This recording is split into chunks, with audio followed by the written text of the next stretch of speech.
All right, folks.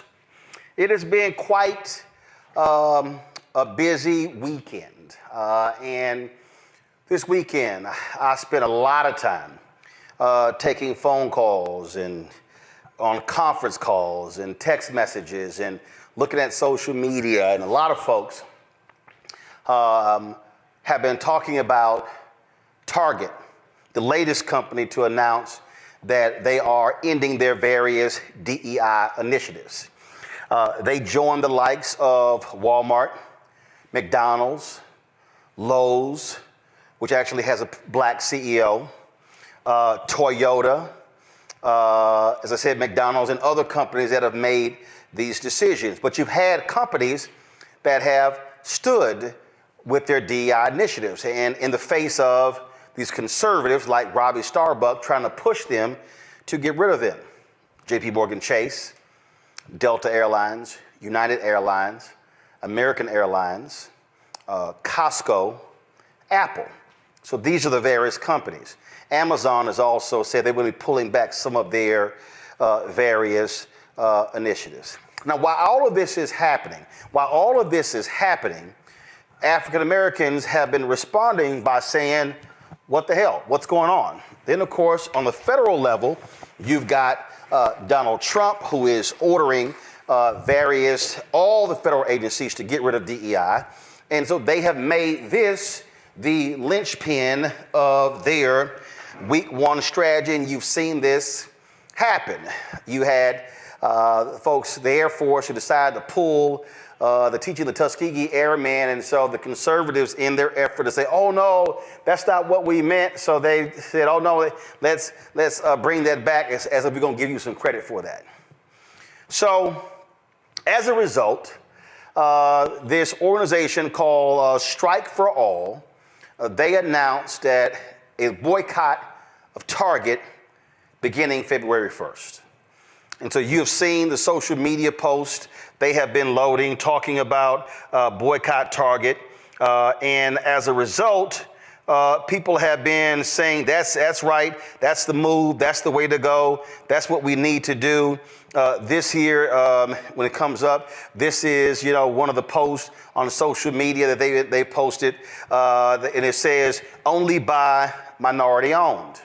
And so, only by minority owned. And so what I have been saying is, well, actually, I posted on their Instagram page, I'm curious, you say only by minority owned, but I want to know, are those other minority owners standing with black people when it comes to battling these companies? The people who benefit the most from DEI policies are white women. White women have 70+% of the actual DEI corporate jobs, and white people do. And white women, when it comes to minority contracts on the city, county, state, federal level, they get more contracts than anybody else. So if we're talking about, fighting for minorities and women, I need to know where's the National Organization of Women. I need to know where's the Women's Chamber of Commerce. I need to know where are all these women's organizations that largely serve white women. I need to know where are the Hispanic, Latino organizations. I need to know where the Asian American organizations. Because what I'm tired of black people, the ones who are the loudest fighting for initiatives, and other folks are the greatest beneficiaries. I want to know where are the Indian Americans, where are the Pakistanis, everybody who has been a beneficiary of MWBE programs who is non-black, where you at? Where you at? And so that's critically important for us to say because, again, we are the ones who are constantly having to shoulder the burden, having to do all of the heavy lifting, which I understand because on the federal level last year, Ron Busby, the president and CEO of the U.S. Black Chamber, Inc., he was on last week. And he said on this show that African Americans last year got the highest amount of federal contracts we've ever had, $10 billion a year, but it barely hit 2%. Well, it wasn't even 2%. Yet 78% of all MWBE federal contracts white women get. So where y'all at? So you have this call to boycott Target. And what happened over the weekend was that different companies, different black-owned companies with products in Target was completely blindsided by Target's announcement. Target wasn't even smart enough to notify these black vendors first.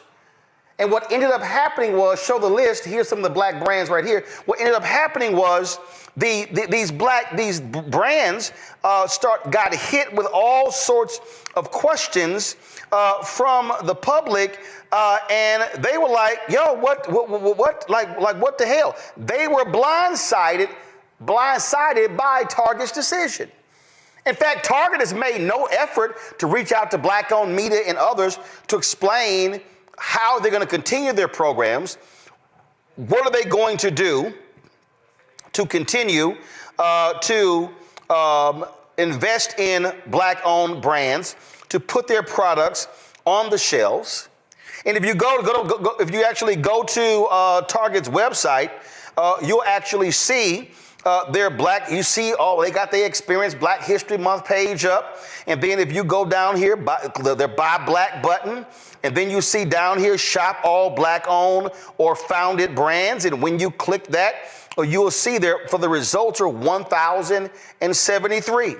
And so if you scroll, you're going to see all of these products from black-owned firms or black-founded firms. And the list goes on and on and on and on and on. And so people started hitting up these owners and criticizing them and questioning them. And you had the sister who is the founder of the Lip Bar. You had Tabitha Brown, who has products that are in Target stores and Amazon and Walmart as well, taking to social media, sharing their thoughts about this. Because there were people who were going to their pages saying, why aren't y'all pulling y'all products? What are y'all doing? Here was a response that Tabitha gave on social media. She made a couple of posts, but here's what she said. I am in business in multiple ways. Do you have the Lip Bar? With Target, with Walmart, and Amazon, right? I sell Donna's Recipe, my hair care products, right, are on Amazon. They're also in Target. And of course, I have a huge partnership with Target. I sell my seasonings at Walmart. I do business all over, just like many other people. And what I can tell you is, if we all decide to boycott and be like, no, we're not spending no money at these organizations. Listen, I get it. And if that's how you feel, honey, I 1000% get it. But so many of us will be affected, and our sales will drop. Our business will be hurt. And if any of you know business, it doesn't just happen overnight where you can just go take all your stuff and pull it off the shelves. There's a process. And then you got to, like, where you going to put it? You got to have a place to store it. That's money, right? You got to have another place to sell it, which is almost impossible sometimes. And even if you sell online, it's a process when it comes to business. And everyone does not have the funds or the means or the availability, the space to house their own products, right? But the thing that concerns me the most, and I want you to hear me and hear me well, if we all decide to stop supporting said businesses and say, you know, I can't buy nothing from there, even the businesses who were affected by the DEI ban, right? What that does is you take all our sales and they dwindle down. And then those companies get to say, oh, your products are not performing. And they can remove them from the shelves and then put their preferred businesses on the shelves.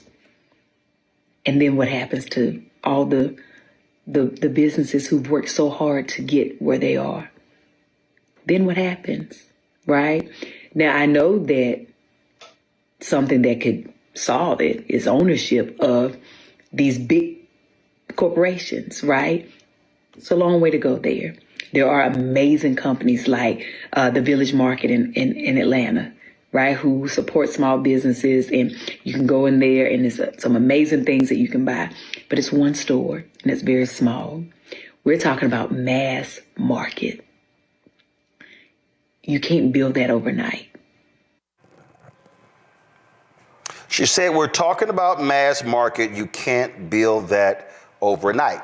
Tabitha's absolutely correct. And as I said, Melissa with the lip bar, she has posted a number of videos on her Instagram page, and she's posted the latest one, talks about selling out. So I want to deal with these black firms first. And I want to try to be as nice about this as I can.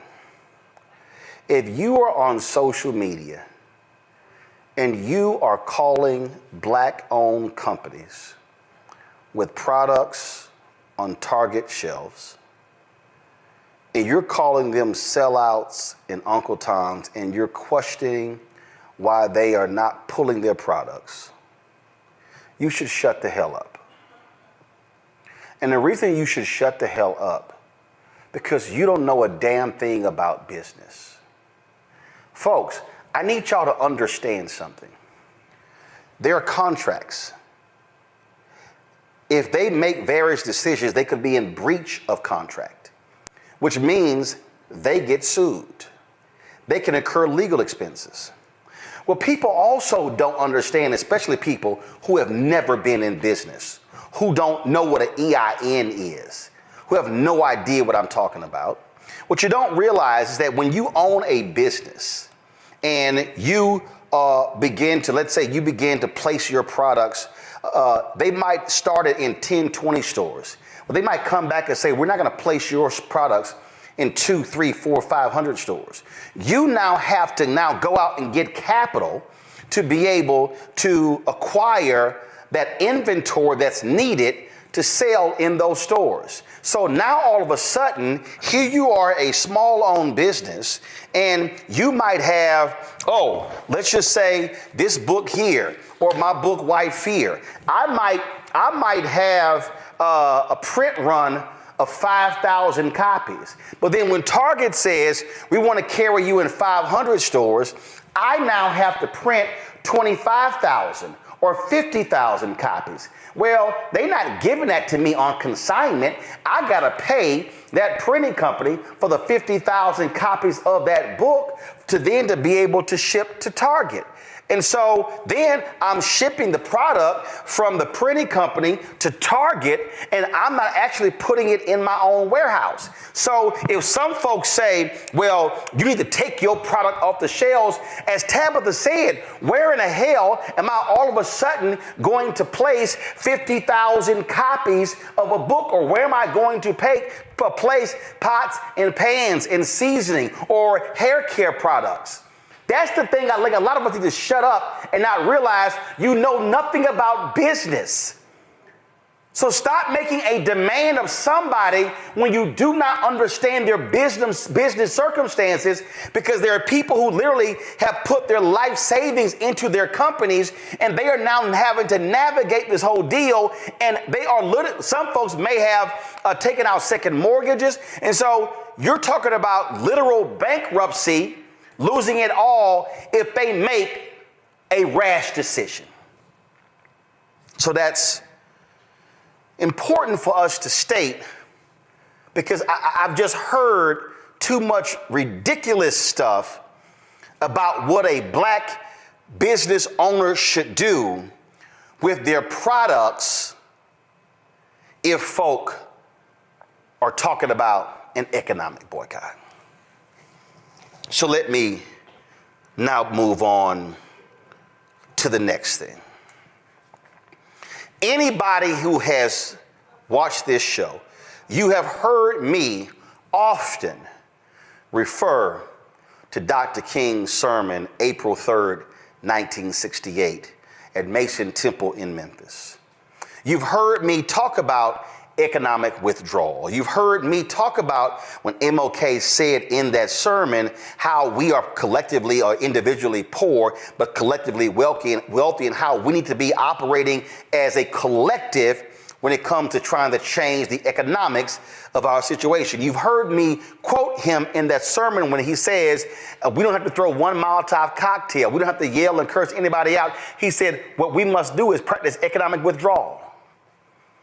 Companies that don't do business with us, that don't hire us, we don't do business with them. In the exact same speech, he also said to black people on that rainy, stormy night in Memphis, how we must be supporting black institutions. He mentions buying from black insurance companies. He mentions how SCLC opened a bank account with a black bank there in Memphis. He talked about how we must be doing a bank-in, a buy-in for black-owned businesses. He literally says it in the sermon. See, part of the problem is most black folk have allowed white folk to frame for us who Dr. King was and is. And so therefore, when we talk about his mountaintop speech, all we talk about are the bottom 2 minutes of that speech and not the other 41 minutes and 16 seconds of the speech. That's why most folks listening right now have no idea what I'm talking about, because you don't even realize that that's what he actually said in that sermon. Because at one point he even references Jesse Jackson. He said, Jesse, what do you call it?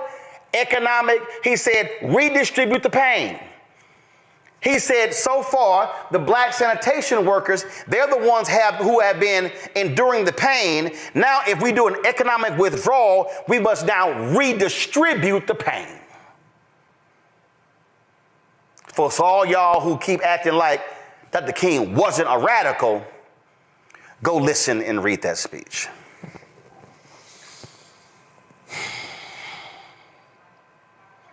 So when we talk about boycotts, there are a number of things that we have to factor in that too often we don't. One of the things that you heard me say before on this show is that folk immediately yell, boycott! That's their first reaction to something that happened. But there's a problem with that. You have to actually follow a process. I think I probably sold more copies of this book than the author, Martin Depp, who's still alive. I was texting him last night. White pastor in Chicago. He happened to be on the committee. He was on the committee with Reverend Jackson at Operation Breadbasket in Chicago. He was the pastor of a church, and what they did was he was on the committee. Now, when I say he was on the committee, there was a full committee. There was a full committee that dealt with the issues surrounding Breadbasket. They actually met together, and so they laid out the strategies involved in terms of Breadbasket. Now, let me explain Breadbasket. His book is called Operation Breadbasket, an untold story of civil rights in Chicago, 1966 to 1971. This is the book cover. I'm going to be out of the light here, but y'all see me show before. This is the book cover, okay? I've been talking about this book for more than a decade. Martin Depp writes in the book that there was a 6-point strategy that they employed when it came to Operation Breadbasket. And before I show it, let me also help you. Credit must go to Reverend Leon Sullivan, the legendary pastor in Philadelphia, who actually created this program. He told Dr. King about the program.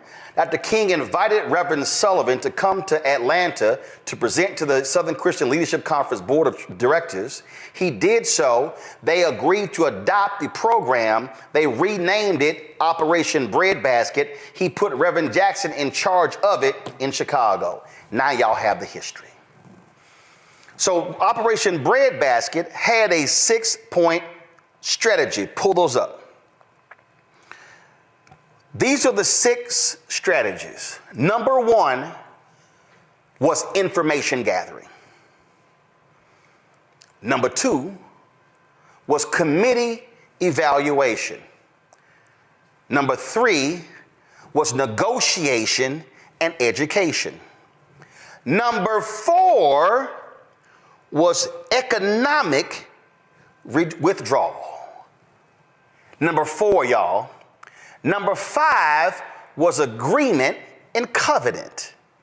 Number 6 was monitoring. Now let me unpack that. First and foremost, when they saw that was an issue, they went to said company and they sent them a letter and said, we need this information. How many black employees do you have? What do you do with black-owned businesses? Do you put any money in black banks? There was a list of things that they asked for. And then the company could either respond to the request or the company could ignore the request. And so if the company responded to the request, then the Operation Breadbasket Committee then evaluated what they got back from the company. And then once they did that, they went through what is called negotiation and education. Now, in negotiation, what they would do is they plotted everything. They would go into the meeting and they would sit here and say, okay, your job is to pray. Your job is to agree with nothing. Your job is to calm him or her down who doesn't agree with everything. And your job is to be the level-headed one. Everybody had a role to play in the meeting. So they would go into the meeting and then the company would either, no, we ain't doing that, or yes, let's move forward. If the company said, yes, let's move forward, they would skip to number 5. They would have an agreement with the company, establish a covenant bond, no different than David and Jonathan, a covenant, okay? Remember when in the Bible where Jonathan told David, anything happens to me, you take care of my family, told him that 3 times. They established a covenant, which meant that word is bond. Covenant was more important than even a signed contract. But they would sign an agreement. And then they would monitor that agreement by checking to make sure the company's doing what they were doing. But pull it up, y'all. Pull it up. Here's why number 3 is so important. The education piece. What they would do is they would go back to their churches and they would be educating the congregation about the company, about what they wanted, how the negotiations are going, how things are. So they were constantly educating them. They were constantly teaching them. And then if the negotiations broke down and they went to economic withdrawal, they would then launch pickets at strategic stores, not all at one time, and then ramp up from there. And the whole point was to keep folk from going into those stores. Now, pull it back up. Look at number 5, agreement, covenant. The outset, the committee established what is it that we want from this company. Come on back to me. If you read this particular book, they laid out in this book that they weren't just interested in the company hiring black employees. They wanted senior level black employees. They wanted entry level black employees, but they also wanted black owned company products on the shelves, shelf space. But I'm not done. They also wanted that store to put money in black owned banks. I'm not done. They also wanted that company to hire black owned companies to do jobs. So if that company had trash pickup or if they had construction or whatever, they wanted black owned companies hired. It was a multi-pronged strategy. That's one of the reasons you saw so many black millionaires come out of Chicago, because Breadbasket was forcing the companies in Chicago to do business with black people. Now, why am I saying this in relation to the call to boycott Target? Here is what I have not heard from any of the people who are yelling, boycott Target. What's the end game? What is it that we're asking Target to do? I get boycott, but what do we want? Are we saying, Target, if you do not recommit to spending $2 billion a year with black businesses, y'all, and that's just not people at the shelves. That's actually everywhere. That's catering companies, limousine companies, black-owned advertising, black-owned media advertising. That's the whole deal, doing business with black people. Target had announced they're going to spend by 2025 $2 billion. They announced in 2021 that they had got $1.78 billion, but $1.78 billion ain't $2 billion. That's $220 million before you go. So, what's the end game? What is it that we're asking Target or Walmart or Ford or Toyota or any company? What are we asking of them? You don't launch a boycott until you know what you're asking for. You don't launch a boycott until you've educated your audience on what it is that we're actually doing. So now you have to factor in here. Now you have to factor in. See, here's the thing, y'all. I think a lot of people right now are rightfully responding with emotion. King said, you must channel anger into action. An economic boycott cannot be driven by emotion. It must be driven by strategy. That's what has to happen. And it can't just be, we're going to spread the word on social media. There's a whole bunch of people not on social media. So here's the question. If the boycott is going to start at Target on February 1st, have the organizers, and first of all, the question, who is the organizer? So is the organizer, are all the organizers Nina Turner's group? So that I showed y'all that Strike for All, that's her group. Or is it somebody else? Like, who is it? Are we organizing picket lines at various stores? Now we also have to factor in that some Target stores have been placed in black communities where there are food deserts. See, I need us to be thinking. There are people who hit me earlier. They said, hey, there's some Target stores that are in rural areas. That's the only place in town. So the question then becomes, how do we properly execute a strategy? Now, here's the deal. And I'll pull this up here. Target, just so we understand something, you got to understand money. Right now, I'm going to pull this up for y'all. This is understanding money.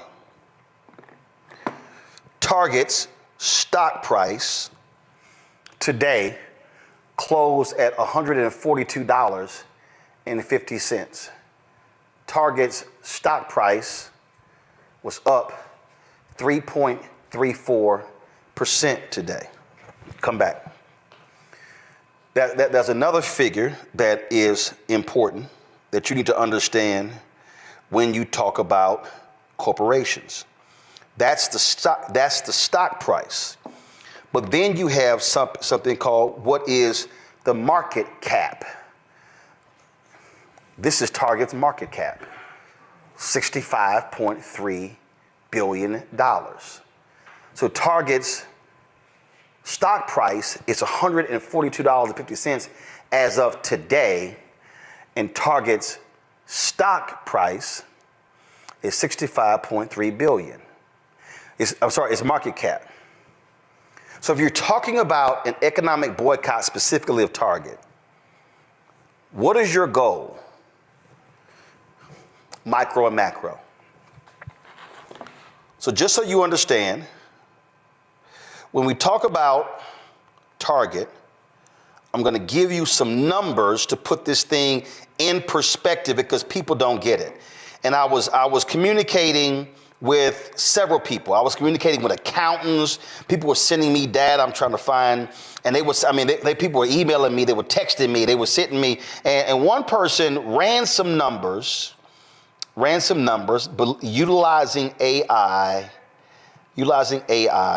And here's what they said.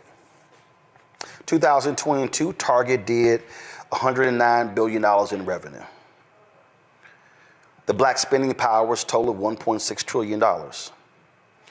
They said you could approximate that African Americans represent 10% of Target's overall revenue, which is $10.9 billion. This translates roughly to $29.9 million per day in sales from black consumers. Which means if all black people, we know that's not going to happen, but let's just say if all black people boycotted Target for one day, Target would lose $29.9 million in sales. If the boycott lasts 7 days, Target would lose $209 million. If the boycott of Target lasted 30 days, that means the losses for Target could reach $897 million. That's 30 days. That means that if the boycott starts February 1st, companies, publicly traded companies, think in terms of quarterly reports. January, February, March is first quarter. April, May, June, second quarter. July, August, September, third quarter. October, November, December is the fourth quarter. So there are 2 months left in the first quarter. Publicly traded companies announce their earnings report in the second quarter about the first quarter. So it'll be in April or May. So if black folks collectively targeted Target over the next 60 days beginning February 1st, we could cause Target to lose $1.8 billion in sales.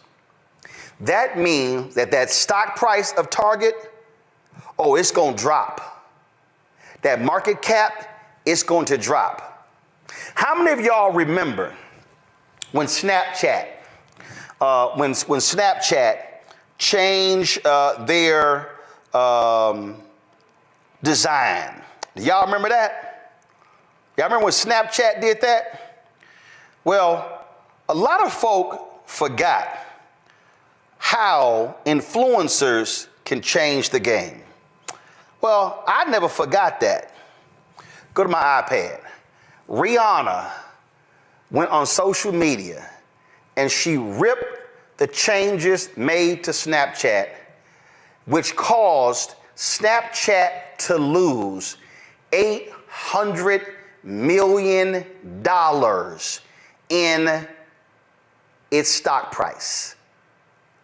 Rihanna by herself, the singer, posted a statement on Instagram eviscerating the app for making light of domestic violence.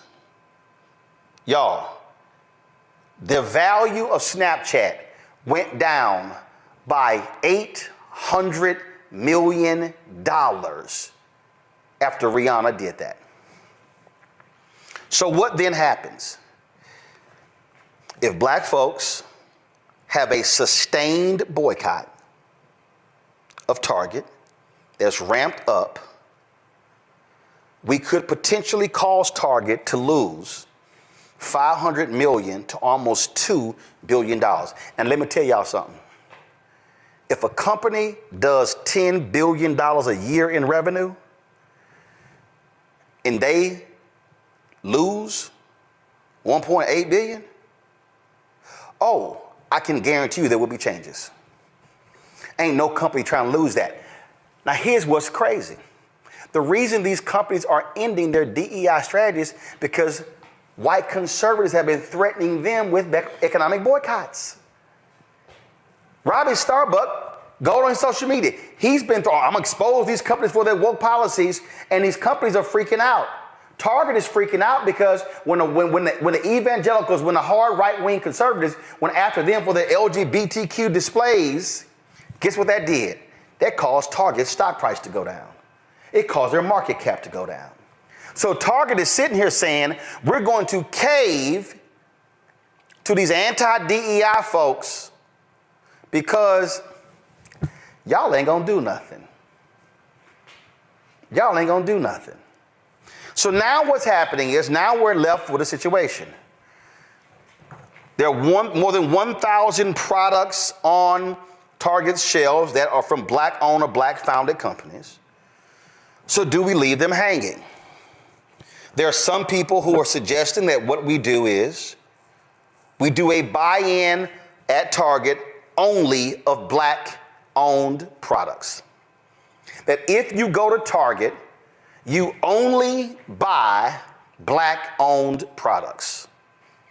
Others are suggesting that no, you buy nothing from Target. Those things are happening, and over the next week, we're going to be unpacking these things. But I wanted to walk people through this because I wanted our audience to understand that we cannot play lightly with this, because the fear that I have is what happened when Colin Kaepernick, when they called for, don't go to NFL games, stop watching. It was loose, it wasn't organized, and it fizzled because it was not organized. It was not strategic. Folk made individual actions, but there was no collective action. Also keep in mind, there have been economic boycotts that black people have led since MLK and Operation Breadbasket. Color of Change led an economic boycott where they had advertisers that pulled their ads from Rush Limbaugh's radio show, from Fox News, and from Tucker Carlson's television show. Very effective. I'm wearing this shirt here. Where's our money? The black folks in Cincinnati. People forget. They had some issues with police brutality there, and they led, and the city of Cincinnati was not responding appropriately. The black folks in Cincinnati launched an economic boycott saying, do not come to Cincinnati. Remember, NAACP had a boycott of Mississippi and South Carolina because of that Confederate flag rising. Family reunions, NCAA regional championships, professional sports avoided those states until they brought the Confederate flag down.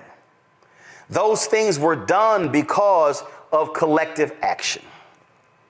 And so what I want us to do, I want us to be not emotional. I want us to take our emotions and channel our emotions into strategic. I want us to do this here. Pull the black businesses up. If you say, I'm sorry, Roland, I am going to make the decision that I am not going to go into a Target, fine, but I need y'all to go to their websites. I need you to buy direct, because here's the thing I need you to understand. If you buy direct, you're actually increasing their profits, because by buying direct, they don't have to share with Target. I talked to one of the black owners last night, and you know what she told me? She said, Roland, during COVID, a lot of people for 3 months bought our product. And what happened was, as business owners, we saw them buying our product. And so what we then did was we went out and we increased our production of the product. She said, but guess what happened? After 3 months, they stopped coming to the website. She said, so here we did. We ramped up our products, anticipating more business over the next 3-6 months. And then it dropped off like a cliff. Why is that important? Because black folk, we love talking about Montgomery. We love talking about the Montgomery bus boycott. But let me remind y'all, the Montgomery bus boycott was supposed to be a one-day boycott that went another 381 days. Let me remind you that the Montgomery bus boycott only happened because 50,000 black people decided that they were not going to get on that damn bus. And it was cold, it was rainy, but they still chose not to do it. And see, y'all gotta understand, it's black conservatives out there laughing at y'all right now. Here's this little child, this little black MAGA girl, went to FAMU, right here, Sharice Lane. Yeah, I'm calling you out. Look at her. Y'all be back at Target by next month. Look at the Pastor Darrell Scott, another Trump MAGA. You mean next week? I've heard some others say it. Y'all ain't gonna do it. It ain't gonna last. This stuff ain't gonna work. It ain't gonna last. We heard all that. That will only come true if we do not do what King said, which means operate as a collective. What they have to say will come true if it means that what we do is that we do not have sustained action. What I mean by sustained action is, pull the list back up. What I mean by sustained action is if you wear lipstick, stop buying it from MAC. Stop buying it from Sephora. Actually, go to thelipbar.com. Black Opal. Is it Black Opal? Desiree? I mean, buy Black Opal. If you're looking for wine, Vieri wine. If you say, you know what, I want water, right there. Drink watermelon water. Honey Pot. Now, Bevel was black founded, but it's now owned by Procter & Gamble. But figure out the product that you want to use and then say, I'm going to buy just that product. You like some mambo sauce? Go to shopcapitalcity.com. You want some muffin cakes? Go to littlemuffincakes.com. But what has to happen is we cannot do that once or twice. We have to create a state of mind where we are sustaining the action. The reason economic boycotts have failed is when the people did not continue doing it. We love to talk about, and I'm being very serious right now. We love talking about, man, we got to buy black, man, we got to do a black buy-in, man, we got to support black-owned media. And I can't tell you how many people who called me for favors always talk about, oh man, we got to support black-owned media. Then I call Keenan and say, check their name to see if their name is on the list of donors. Have they even given $1? And the answer is no. So you can't sit out there and talk about, man, look what Target did, and man, we got to boycott. Were you buying any black-owned companies' products? Do you do it on a consistent basis every month, every 3 months, 6 months, 9 months, a year? This is not a moment to be, man, all this stuff Trump doing, all this stuff the MAGA's doing, all this stuff they doing, man, we gonna have to do what we did during Jim Crow. But what you gonna do? How are you spending your money? How? See, y'all don't. Let me explain something to y'all. I've hired black folks, white folks, Latinos, it don't matter. I've hired folks to do work.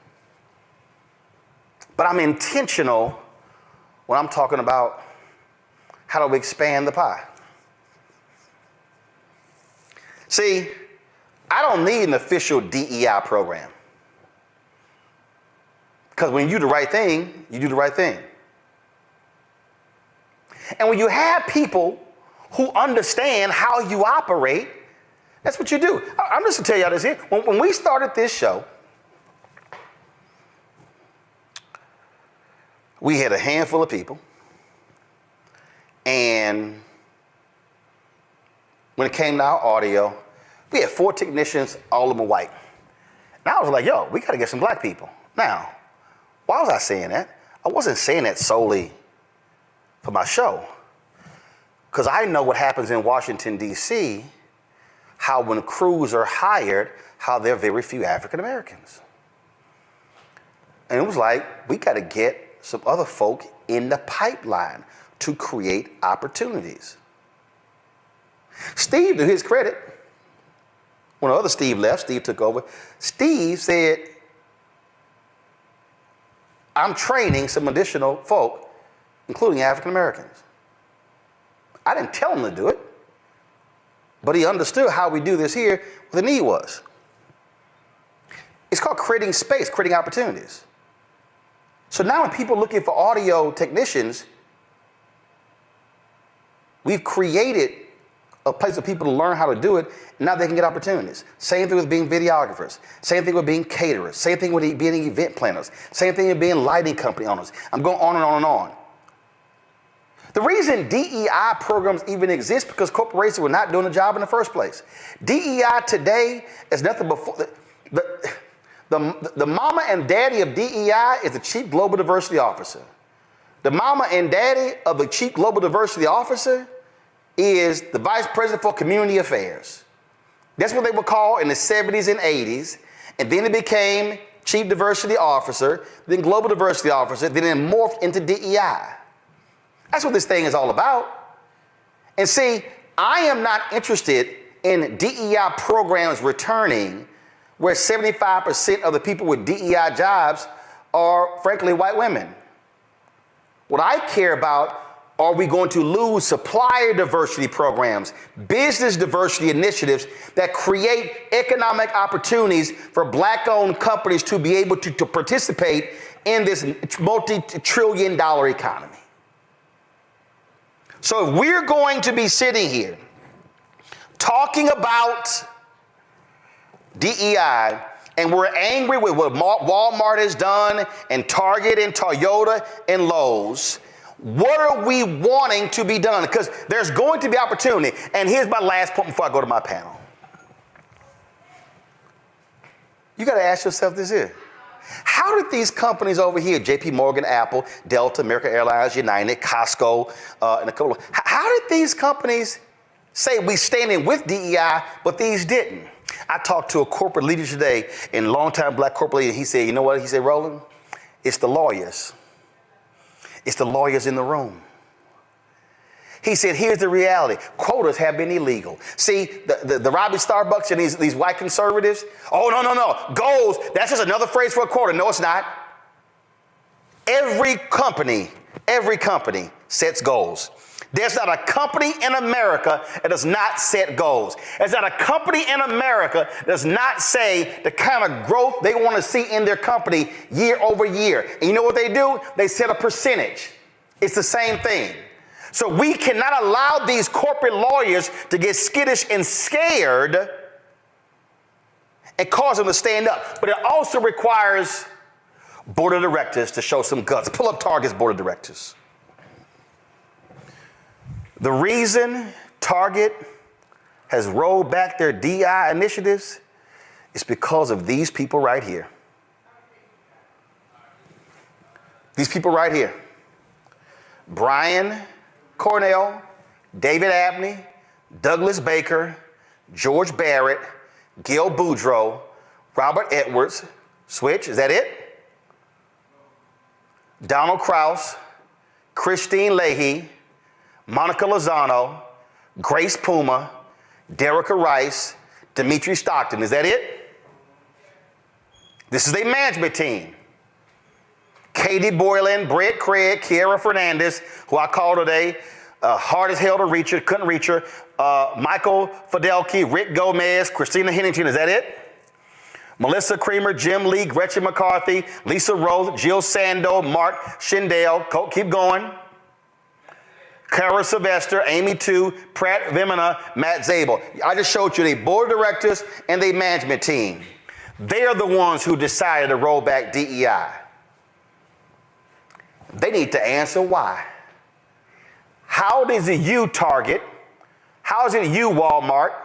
How is it you, Toyota, Ford, Lowe's? How is it that y'all don't have the guts to stand up for inclusion, but other companies have?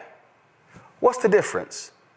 And if y'all want to get rid of the DEI program, but you still say we're committed, Target, to the $2 billion a year to black products, show me how.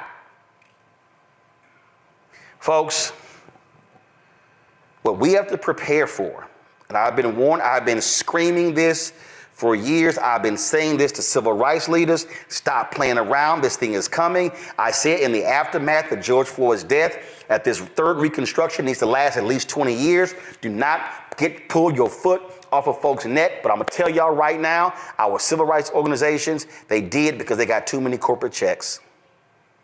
And they got comfy and they got comfortable. What we need to understand is that MAGA and the right, they want to destroy the entire civil rights infrastructure.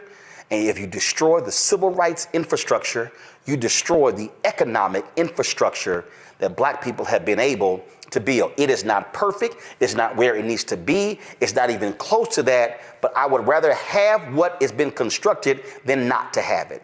And I'm telling y'all right now, if we do not respond with economic withdrawal in a smart, efficient, targeted, strategic manner over the next 4 years, because you got no cover from the federal government, and that's going to now go to the states and now go to the counties, to the city and the school boards, you are destined to see an economic hurricane, tsunami, earthquake ravage black America, because they are going to turn off the access to the contracts.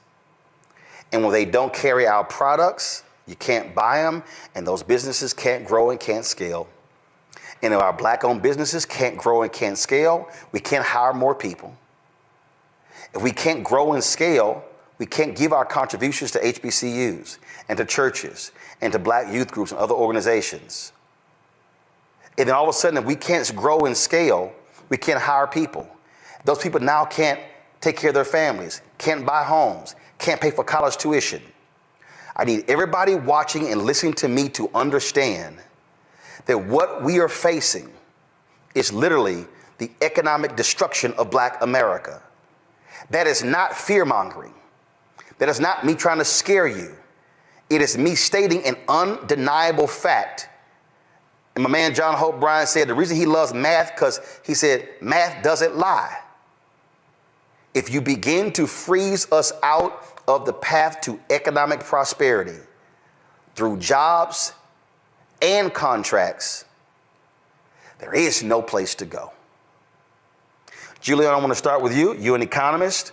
Your thoughts on all of this? Wow. Well, you laid it out very well. I think one of the things that you laid out most importantly is the notion of having organized boycotts. You just can't say, you can't pop up and say, let's boycott X and let's boycott Y, because it isn't going to work. You've got to have your facts straight. You've got to build basically a campaign in the community. This is why we're doing this, y'all. Not just, somebody had an idea. All too often, we've seen boycotts fail. We've seen them fail because the work didn't go into the foundational work. So that book that you lifted up, the Montgomery Bus Boycott, that's a great book.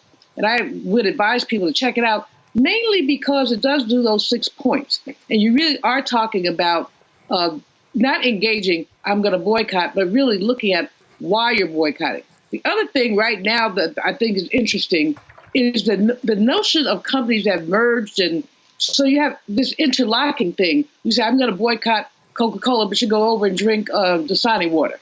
Well, it's the same thing. So we need to know more about corporate structures. I'm glad the sister put her stuff out there about her products and her brilliance in having multi-level platforms.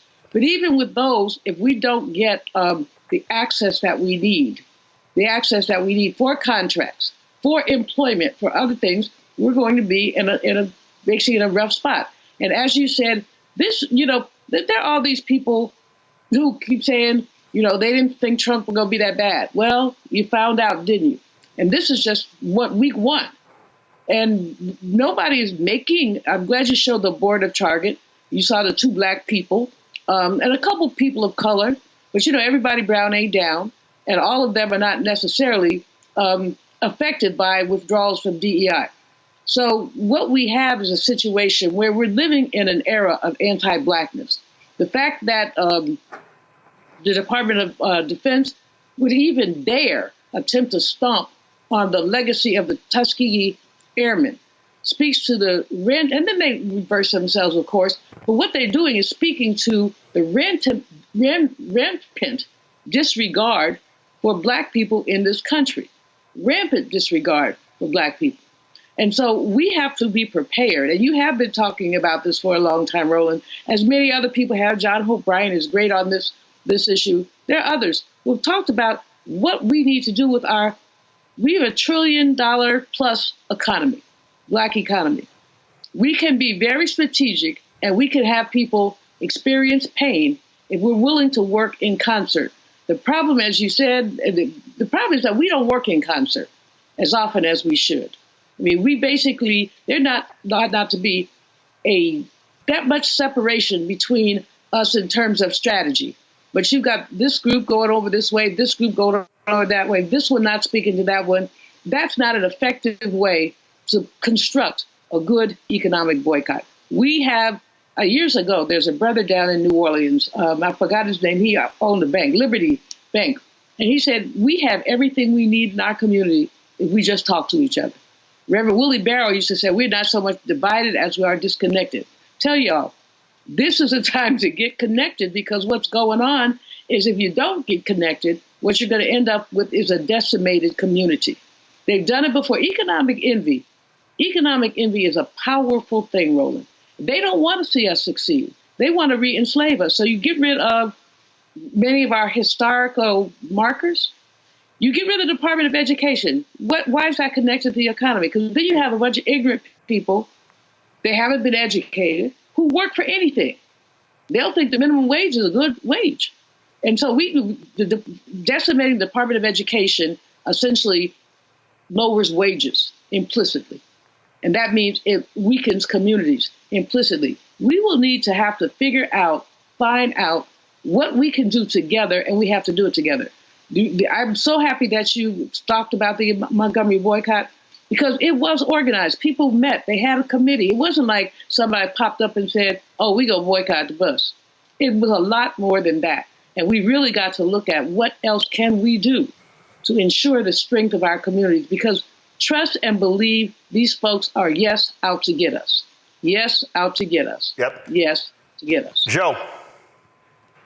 It's interesting in that I think that the point is well made that we are not as good about the historical knowledge as we need to be. And so without the historical knowledge, the success that there has been with targeted boycotts, et cetera, that were informed boycotts, right? Without those things, you can't be successful as it pertains to a current strategy. So it is really important for us to look both ways before we cross the street. All those years ago in the 80s, when we wanted certain things to happen in terms of movies, things that were getting to Hollywood that Hollywood was making.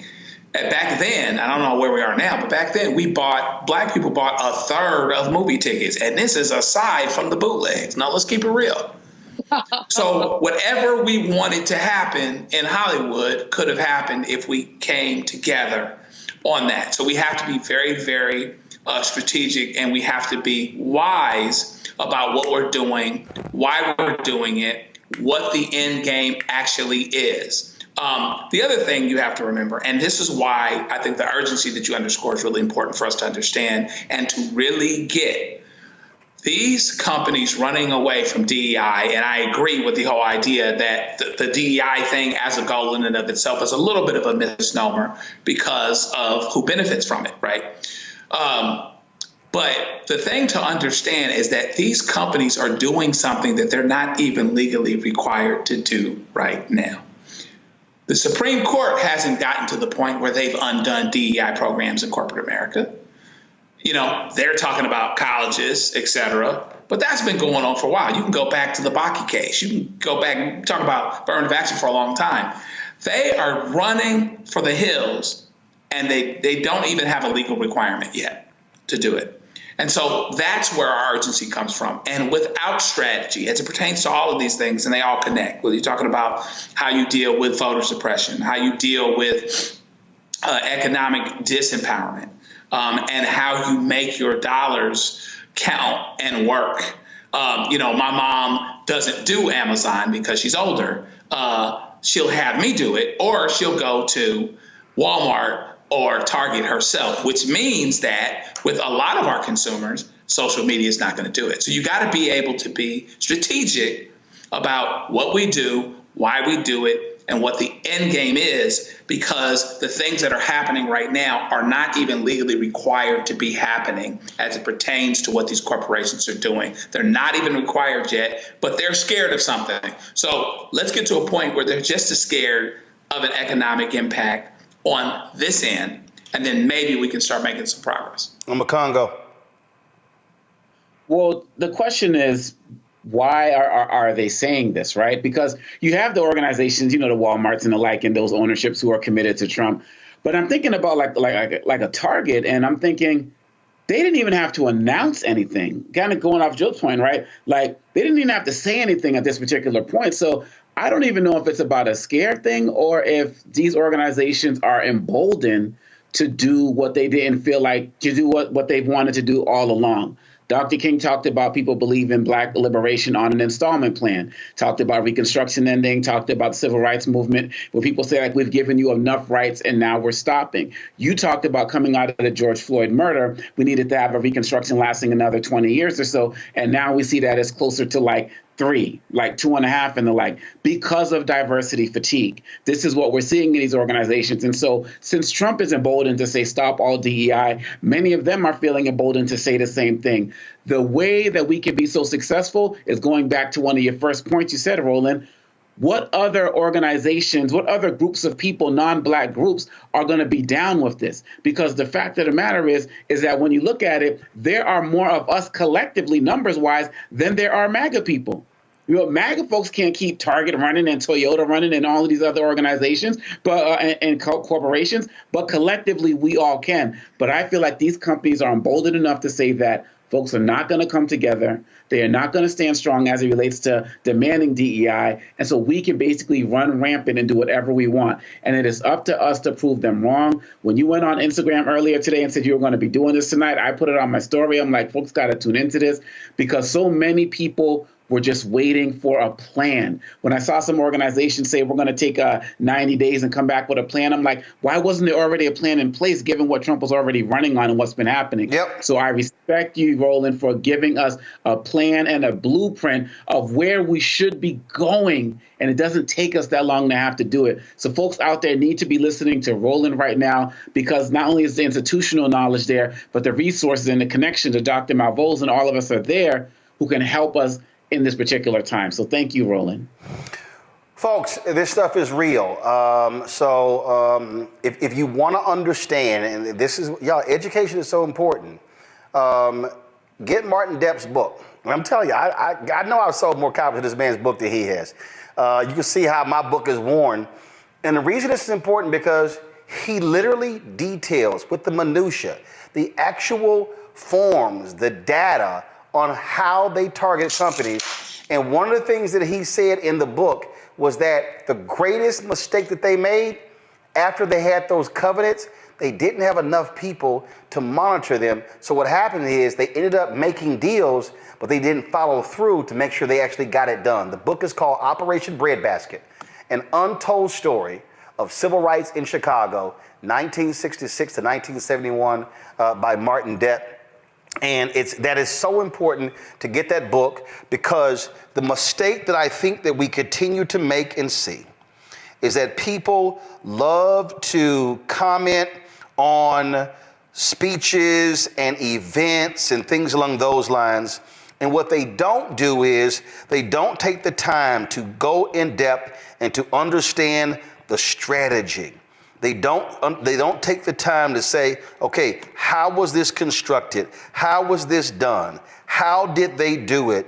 Which gives you, frankly, the blueprint to then begin to follow.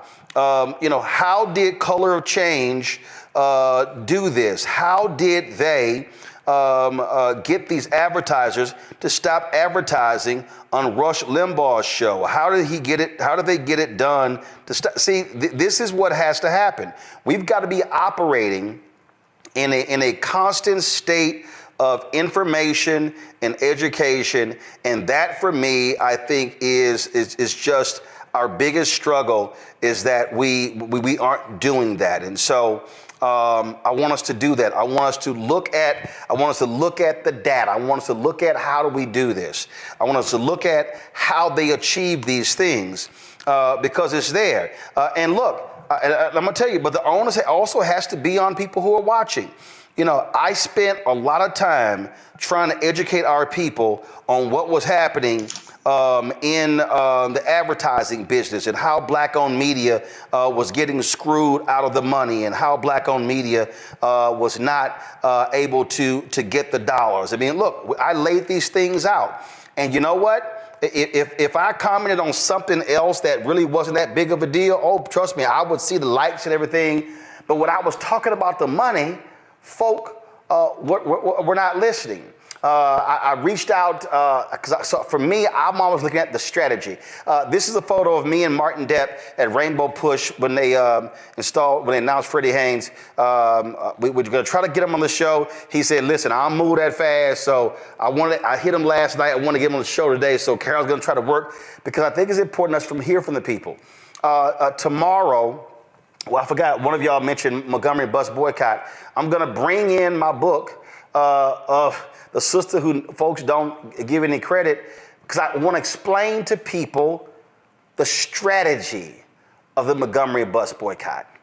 Because again, we cannot have folk running around talking about let's boycott Target, boycott these companies, if we don't understand the strategy, how they kept them together, how they planned it, how they organized it.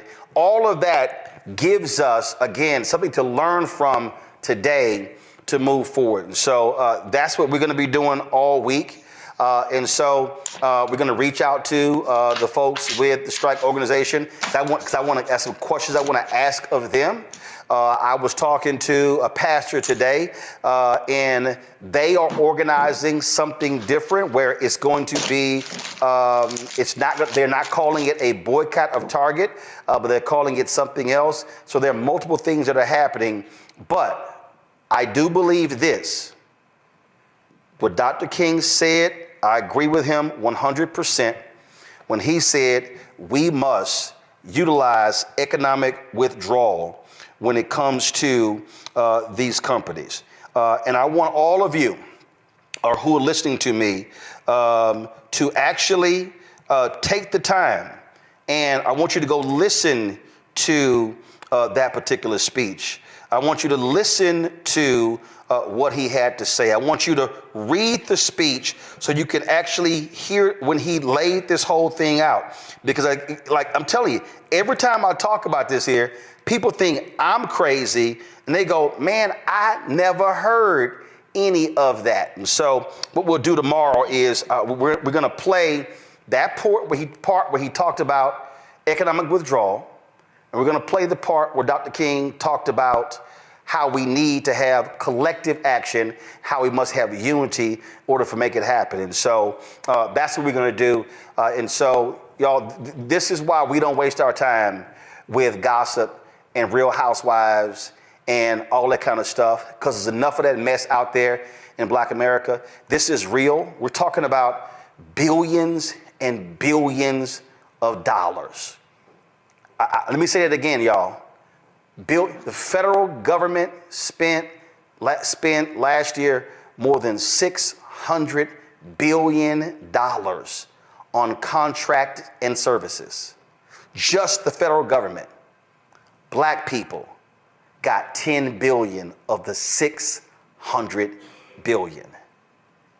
In this space alone that we're in, media, almost 400 billion is spent every year on advertising, and black-owned media gets 0.5 to 1%. We can go sector to sector to sector, and we can show you 0.5, 1, 1.5, 2%. It does not mean that we do not have the knowledge, the expertise, the smarts, the intellect. What we have not had is the opportunity to be able to access and show what we can do.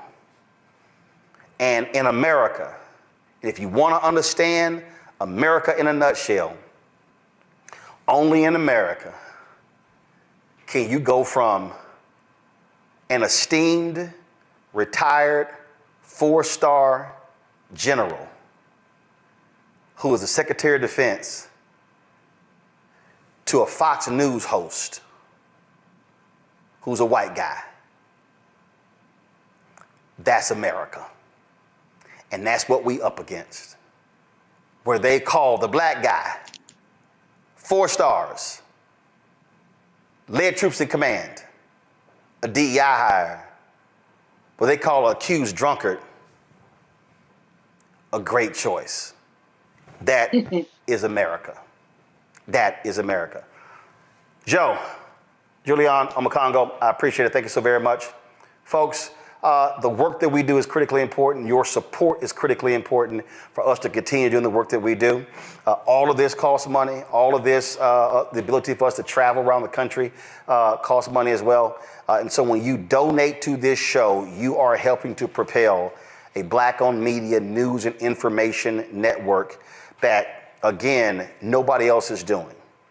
What I have just laid out for you in the last 1 hour and 15 minutes, you're not seeing this at Essence, Black Enterprise. You're not seeing it at Blavity. You're not seeing, matter of fact, I found out over the weekend that Byron Allen shut down the Griot network. They shut their app down. The linear network, it was dead as of January 1st, 2025. So the Griot sure as hell not doing it. It's us. It's us. You ain't having this conversation on Revolt. You ain't having this conversation on the Black Target Network like Aspire and Bounce. It's us. And in order for us to keep doing what we do, we got to fund us. Support the work that we do. Join our Bring the Funk fan club. You heard what we just talked about there. Folks, I can't reiterate this enough. Listen to me clearly. I cannot reiterate this enough. When you've got technology companies running scared, when you've got legacy media not doing their job, when you've got black-owned media that is disintegrated, now is more than ever for us to have independent media that cares about the truth, that is willing to say what needs to be said. So when you support Roland Martin Unfiltered, this show, when you support the Black Star Network, you're not just supporting me, you're supporting the other shows. Our goal is to add 2 more shows this year. We want additional shows. We want more weekly and daily shows because we want to be able to speak truth to power. We want to be able to say what is necessary where other people are scared.